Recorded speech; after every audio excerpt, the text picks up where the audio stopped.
this morning, I think we'll have some patience. Cái phần tiếp theo là chúng ta nói về cái tiếp cận theo cái trình tự, cái tiết đoạn trình tự. So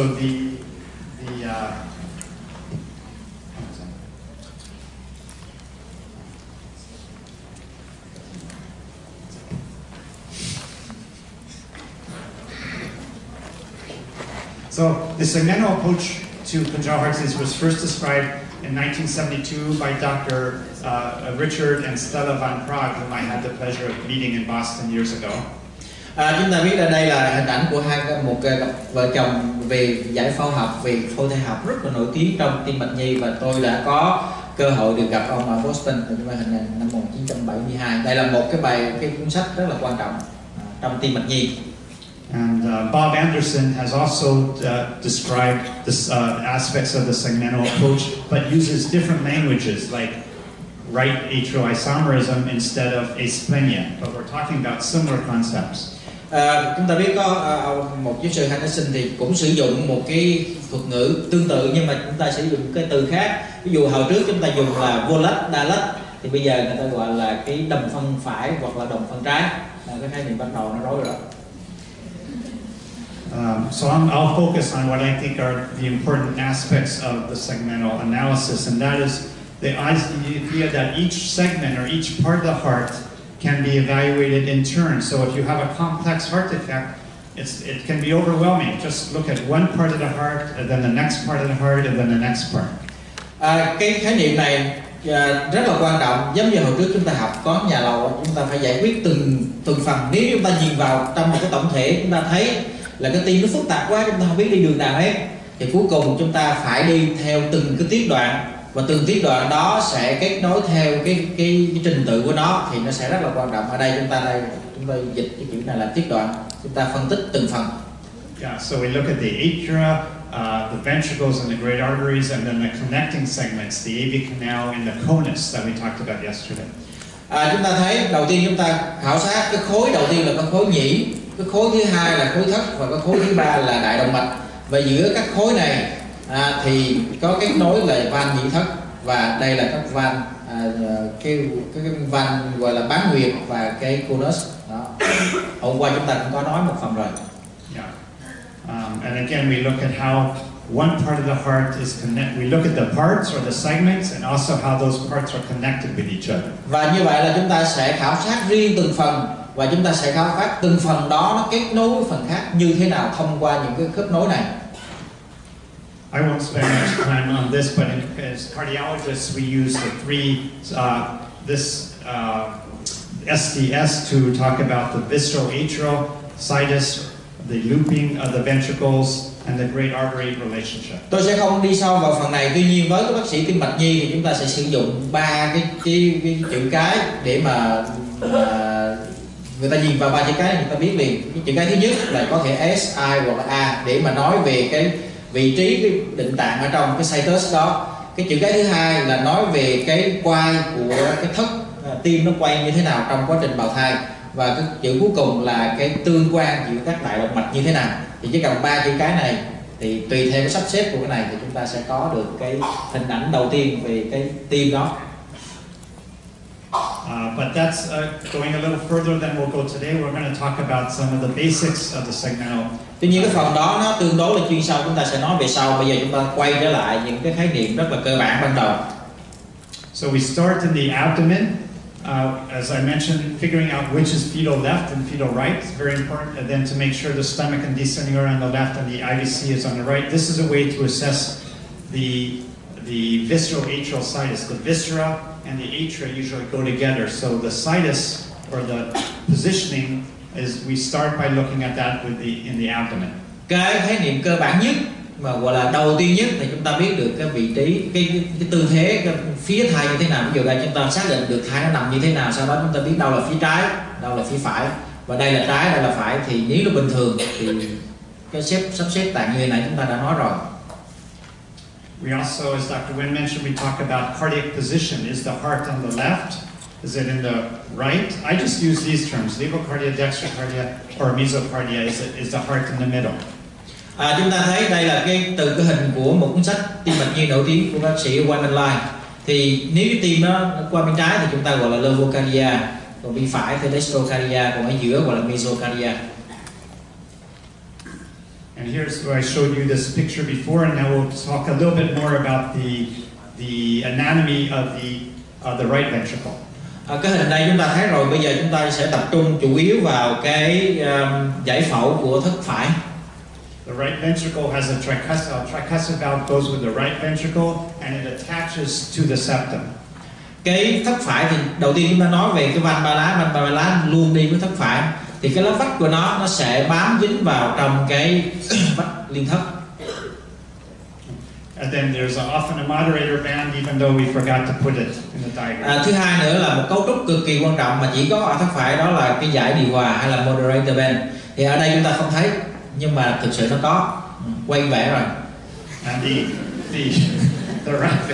the right ventricle is more thicker, more trabeculated than the left. Chúng ta thấy là cái cơ bề của thất phải thì nó xua xạ hơn. Chúng ta thấy đây có nhiều núi đồi nhiều hơn đó, so với lại phía bên trái. And there's a conus which we talked about yesterday. It just means that the tricuspid valve is separated from the pulmonary valve, or there's a separate tissue that intervenes between the two. Ngày hôm qua thì bác sĩ Loan có hỏi về cái conus là cái gì. Thì cái khái niệm nó tương đối phức tạp, nhưng mà nói một cách đơn giản là conus là một cái cấu trúc mô, nó nằm xen giữa van ba lá với lại cái van động mạch phổi, và nó làm cho hai cái cấu trúc đó nó không liền kề nhau, nó cách xa nhau. Nó khác hoàn toàn với lại cái van hai lá và van động mạch chủ. Hai lá và động mạch chủ thì gần nhau, nhưng mà ba lá với động mạch phổi thì nó cách nhau bởi vì nó có cái conus này. And the left ventricle, in contrast, has a mitral valve, which does not attach to the septum. It angles away from the septum. Chúng ta thấy cái ngược lại trên cái giải phẫu của thất trái, chúng ta thấy có van hai lá, và cái lá trước của van hai lá ở đây thì không bao giờ nó bám vào cái vách liên thất mà nó bám hướng qua. Thì trong cái bài giảng của giáo sư từ nãy giờ giáo sư khẳng định rất là nhiều lần rồi. And there's two papillary muscles instead of multiple papillary muscles. Và chúng ta thấy so với lại phía bên phải thì nó rất nhiều cái cơ nhú. Ở bên trái nó chỉ có 1-2 cơ nhú. And the left ventricle is smooth walled compared to the right. Và bên trái thì cái mặt trong của nó trơn láng hơn rất là nhiều. And as I mentioned, the right ventricle, the tricuspid valve and the pulmonary valve are separated. On the left side, the mitral valve and aortic valve touch each other. We call that mitral aortic continuity. Và như nãy chúng nói rồi, cái van ba lá với van động mạch phổi thì nó xa cách nhau. Còn cái van động mạch chủ phía bên trái là van động chủ với van hai lá thì có vẻ nó thương nhau, cho nên nó đứng gần nhau hơn, nó liên tục với nhau. And they touch each other because there's no conus beneath. There's no conus beneath the aortic valve, and if there is conus, then it suggests it's a right ventricle. That's how we diagnose sometimes double outlet right ventricle. Nếu như chúng ta thấy là cái van hai lá với lại van động mạch chủ nó liên tục với nhau và nó không có conus, mà nếu như tự nhiên nó có một cái conus nó chen vào giữa đó, thì khả năng đó là cái thất phải hay đường thoát mà ngày hôm qua chúng ta đã có thời gian nói về cái thất phải đường thoát. We can do this maybe during the break, but as cardiologists we use the hand to figure out if the ventricles are D-looped or L-looped. I think for interest of time, maybe we could talk about that. Chúng ta nói nhanh bởi vì bên bác sĩ tim mạch nhi thì người ta dùng cái bàn tay để người ta đưa vào, người ta biết là với cái giải phẫu mà bàn tay phải thì đúng là cái vách đó là cái vách bên phải, còn bàn tay trái thì vách là bên trái, nhưng mà chúng ta sẽ không nói sâu nhiều. Tức là chúng ta nói về cái độ quay của cái tim ở trong cái ống tim trong bào thai, nó quay qua bên phải hay qua bên trái. Tuy nhiên cái này nó phức tạp nên giáo sư sẽ không nói nhiều. So with the segmental approach, we look at both. After we think about the viscera, the atria, then we look at the connection between the atrium and the ventricles. Is it normal, or is there an AV canal?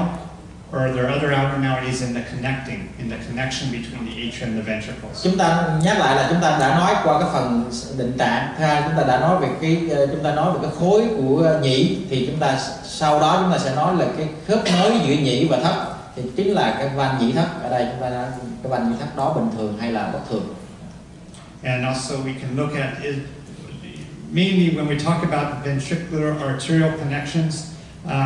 We're thinking about, is there a conus, is there a continuity between the mitral valve or tricuspid valve and the great artery or not? Thì cái bình thường thì chúng ta sẽ nói là có cái conus hay không. Ví dụ như bình thường thì cái conus nó chỉ nằm ở dưới động mạch phổi. Nếu như bất thường thì nó có thể nằm ở dưới chỗ khác, ở dưới động mạch chủ hoặc là hai bên, hoặc là nó hoàn toàn không có conus. Đây là ba cái bất thường. The normal is subpulmonary conus beneath the pulmonary valve, but not under the aortic. That's normal. Cái bình thường, giáo sư nhắc lại đây là cái phần mà màu hồng đây, vùng đây á, là cái conus đó. Cái conus nó nằm ở dưới động mạch phổi là bình thường, mà nó không có ở dưới động mạch chủ. Và đây là trường hợp bình thường. And then of course the alignment. So again we're thinking, and this is how when I'm scanning, if the baby's in a good position, I try to go in order. The baby's not in a good position, I still look at one part of the heart and not think about the other parts. So now we can be thinking about the connections between the ventricles and the arteries. Is it normal? Is there double out at right ventricle? Is there transposition? And so on. Cái phần tiếp theo chúng ta nói đó là cái sự sắp xếp giữa cái tương quan giữa thất và đại động mạch nó có bình thường hay không. Bởi vì vậy cho nên đôi khi trong quá trình siêu âm tôi thấy nếu chúng ta đang khảo sát một cái cấu trúc này mà chúng ta không khảo sát được thì chúng ta chuyển qua khảo sát cái cấu trúc khác. Chúng ta khảo sát từng khối độc lập nhau, sau đó chúng ta liên kết nó lại. So how do we do the segmental? Those are the basic ideas, but how do we actually do it in practice? We start with getting the basic views. Chúng ta đừng có nhìn vào cái hình này chúng ta hỏng hồn, bởi vì cái tiếp cận theo phân đoạn nó rất là phức tạp, nhưng mà ở đây đưa ra để các chị có một khái niệm chung thôi. Thì làm sao chúng ta có được cái tiếp cận theo phân đoạn đó? Thì đầu tiên chúng ta phải có được những cái mặt cắt cơ bản nhất. And then we use sweeps to show how one part of the heart is related to the next. Now you see why sweeps are so important. Và để mà chúng ta biết được những cái cấu trúc này nó nối với cấu trúc kia như thế nào, tức là cái khớp nối như thế nào, thì chúng ta sẽ sử dụng cái quét như thế này. Bởi vì cái quét đó nó sẽ cho chúng ta đi từ cái cấu trúc này, cái khối này tới khối kia, và thông qua đó chúng ta biết được nó nối với nhau có bình thường hay không. So it's important to, even though we use views and sweeps, it's important when we're scanning to think in terms of the structures and like the mitral valve, the aortic valve, and how they're related to each other. Think more about the structures and the anatomy than the views themselves. Và khi chúng ta có được cái cấu trúc cái mặt cắt bình thường, có được sweep, nhưng mà chúng ta phải tập trung vào cái bản thân cái giải phẫu của từng cấu trúc mà chúng ta khảo sát đó, và cái tương quan của từng cái cấu trúc đó như thế nào. So a few more minutes if that's okay. It's okay. So the basic views we've talked about, these are from the American Institute of Ultrasound and Medicine guidelines. This is normal. Đây là cái guideline của AAUM, chúng ta thấy đây là bình thường. Now you can see the 4-chamber view. Sau đó chúng ta đưa lên cái 4 buồng tim, mà cắt 4 buồng. The left ventricular outflow tract. Cái đường thoát thất trái. The right ventricular outflow tract. Cái đường thoát thất phải. The 3-vessel view. 3 mạch máu, mà cắt 3 mạch máu. The aortic arch. This is a nice sagittal view. Và cái mặt cắt dọc giữa để chúng ta phát hiện được cái cung của động mạch chủ. And this is the short axis view showing the pulmonary artery and then the bifurcation or trifurcation into the right, left pulmonary arteries and the ductus. Và đây là cái mặt cắt cạnh ức, coi như là giống như mặt cắt trục dọc, trục ngắn của tim á. Chúng ta thấy được đường thoát của thất trái, thất phải, và chúng ta thấy được là cái chia đôi hoặc là chia ba của chia ba, tức là nó tính luôn cả cái ống động mạch nữa. Còn chia đôi là chúng ta thấy động mạch phổi phải, phổi trái. Còn chia ba là động mạch phổi phải, phổi trái và cái ống động mạch. Yeah, so this is important. It came up yesterday that the first branch is always the right, and then the left, and then the ductus. And you can see how the left and the ductus often can be superimposed. You may not be able to see the left pulmonary artery unless you get a good image. Nếu như chúng ta không có được cái chất lượng hình ảnh tốt thì đôi khi những hình ảnh này, cấu trúc này nó chồng lên nhau, bởi vì chúng ta thấy đây là cái động mạch phổi phải, động mạch phổi trái, và cái ống động mạch nó nằm đây, ba cái cấu trúc nó nằm gần liền kề nhau trên cái mặt cắt này. Do đó nếu chúng ta không có được cái cấu trúc, cái hình ảnh tốt, thì chúng ta có thể nhầm cái cấu trúc này qua cấu trúc kia. But this is a very nice view and I like to get it. It's just sometimes difficult if the baby is in a bad position. Tuy nhiên cái mặt cắt này thì rất là tốt, do tôi thì rất thích, nhưng mà không phải lúc nào chúng ta thì có được cái hình ảnh này nếu như cái tư thế của đứa trẻ nó không thuận lợi. And of course we want to see the IVC and the SVC, which we can see sometimes in the same view with sagittal imaging. Ở đây chúng ta thấy cái mặt cắt, đây là mặt cắt hai tĩnh mạch chủ, thì đây là tĩnh mạch chủ dưới, đây là tĩnh mạch chủ trên. Bản thân tôi gọi đây là giống như bạch tuộc đây. And then these are just the short axis views at the level of the valves on the top right, and short axis at the level of the ventricles at the bottom. Ở đây chúng ta trên cao thì chúng ta thấy đây là mặt cắt trục ngắn mà đi ngang qua các van động mạch chủ và động mạch phổi đây, thì hình ảnh như thế này. Và dưới này là chúng ta thấy là cũng trục ngắn nhưng mà nó xịt về phía mõm tim, tức là ở giữa chúng ta thấy cái trụ cơ, và hình ảnh vẽ là qua như thế bên này. Và đây là hình ảnh siêu âm thực. And you can see the tricuspid valve is attaching to the septum. The mitral valve is not. And up there you can see the tricuspid valve is far from the pulmonary valve. Chúng ta thấy ở đây hai cái điểm quan trọng. Chúng ta thấy đây là cái lá vách của van ba lá nó dính vào vách liên thấp này, nhưng mà cái lá trước của van hai lá nó không có dính vào vách liên thấp. Để đây là van hai lá, còn đây là van ba lá. Một cái nữa ở đây chúng ta thấy trên trục ngắn này chúng ta thấy cái van đây là van động mạch, van ba lá và van động mạch phổi, nó có một khoảng cách rất là xa nhau, bởi vì nó có như này chúng ta nói nó có conus đó. And again, I've mentioned the importance of sweeps. Và một lần nữa chúng tôi lại nhấn mạnh cái vai trò của việc quét, showing the stomach is on the same side as the heart. Dạ dày, tim cùng ở một bên. And how the four chamber view sweep to the outflow tracts. 4 buồng đến cái đường thoát phải, trái, phải. And then these are the aortic and ductal arches. You can see the sweep allows you to see that it's, let's look over here on the left. It goes from the ductal arch, the trifurcation, then the arch, and then the trachea. Arch, and there's the trachea. Chúng ta thấy đây là cái mặt quét ở giữa này, chúng ta thấy đây là cái ba mạch máu, đây là ống động mạch này, cung ống động mạch, đây cung động mạch chủ. Đó, chúng ta thấy được cái ba. And the same thing on the left, we're sweeping from the ductal arch, the trifurcation, then to the aorta, and then trachea. Chúng ta thấy là rõ ràng là bên này chúng ta quét từ cái cung động mạch, đây là cái đó động mạch, ống động mạch, đây là động mạch chủ, rồi qua cái khí quản ở giữa. This shows that the aorta. Đây. Okay. And this shows that the aorta is to the left of the trachea, and in a right arch, the aorta would be to the right. Và nếu chúng ta so sánh giữa cái tương quan giữa vị trí giữa cái quai động mạch chủ với lại khí quản, nếu như quai động mạch chủ nó nằm bên trái khí quản thì nó là quai động mạch chủ bên trái, còn nếu nó nằm bên phải khí quản thì nó là quai động mạch chủ bên phải. I already showed you the three vessel view, so let's just quickly show. This was when you look at this bird. Ta nhìn vào con chim này.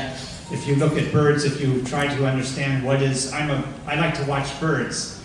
To identify what is the bird, you can look at the bird, and how can you tell can you identify for me what kind of bird this is?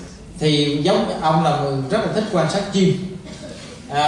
Giống như các nhà điểu học thì khi mà chúng ta nhìn một con chim, chúng ta sẽ xếp loại con chim này là trong cái phân lớp nào, hoặc là con chim đó tên gì, thì làm sao chúng ta biết được. So this is it happens to be a Western tanager, but my point is that the ornithologist or the bird watcher looks at the structures and various views and perspectives as a means towards an end. So in other words, when you're I'll stop. Thì chúng ta biết để mà xác định con chim nó thuộc phân nhóm nào, loại nào gì đó, cái họ nào, thì các nhà điểu học thường sẽ tập trung vào cái cấu trúc, giống như chúng ta nhìn vào cái giải phẫu, và sẽ sử dụng nhìn trước nhìn sau rất nhiều cái mặt cắt khác nhau, giống như trên siêu âm tim, để mà chúng ta đưa ra được, để xác định được cái loại chim đó là loại chim gì. So we're not looking at, you don't have to see a posterior view or the side lateral view or anterior. It's not the views that matter, right? We want to see the structures. We want a posterior view to see certain things. Same thing for the heart. Cái vấn đề không phải là chúng ta nhìn cái mặt cắt là sau trước hay như thế nào, nhưng mà khi chúng ta sử dụng mặt trước thì chúng ta sẽ khảo sát cái cấu trúc gì, dùng cái mặt sau thì chúng ta sẽ khảo trúc gì, ví dụ như ở bên sau chúng ta khảo sát đuôi hay là cánh như thế nào đó, thì cái cấu trúc mới là cái quan trọng chứ không phải là cái mặt cắt là cái quan trọng. So in other words, the views, as I mentioned before, and this I think is quite important, the views in the sweeps facilitate or they help, but they don't replace the segmental evaluation of the structures and functions. So it's not good enough just to get the views, you need to get the views so that you can see the structures. Vì từ trước giờ chúng ta nói rất là nhiều vào cái mặt cắt, các view khác nhau, nhưng mà thực sự các view đó chỉ là phương tiện chứ nó không thay thế cho được cái cấu trúc, và sử dụng cái phương tiện đó để chúng ta đưa đến cái cứu cánh cuối cùng, cái mục đích cuối cùng, cái cứu cánh cuối cùng đó là cái cấu trúc và cái chức năng của cái buồng tim đó. Cái cấu trúc đó là gì? So we do not want to think about fetal echo as just a list, check, check, check, check, check. It needs to be good image quality looking at these structures. Khi mà chúng ta làm siêu âm tim bào thai không phải là chúng ta đưa ra một cái checklist rồi chúng ta tích vào đó, chúng ta làm cái gì nó tích vào cái đó là xong, mà chúng ta phải nghĩ đến những cái cấu trúc của nó và những mối tương quan của nó. So finishing up, the segmental approach to fetal echo evaluates the fetal heart piece by piece or segment as a series of independent segments and connections. Như vậy là cái tiếp cận mà theo phân đoạn có trình tự của trong siêu âm tim bào thai thì đánh giá cái tim thai, đánh giá từng cái cấu trúc riêng độc lập, và sau đó chúng ta kết nối đó vào trong cái từng cái tiết đoạn và coi thử từng cái khối đó nó nối với nhau như thế nào, cái tương quan của nó như thế nào. And finally, the planes and sweeps should be tools that we use to develop a complete or comprehensive evaluation of the structure and the function of the heart. Cái mặt cắt cũng như là cái kỹ thuật quét đó là cái phương tiện hoặc là một cái công cụ để mà chúng ta hiểu biết được một cách rất rõ ràng, đánh giá một cách toàn vẹn những cấu trúc cũng như là chức năng của tim thai, chứ không phải là cái mục đích của chúng ta. Mục đích chúng ta là cái cấu trúc và chức năng tim thai chứ không phải là đạt được cái mặt cắt nào đó. Xin cảm ơn. Xin cảm ơn.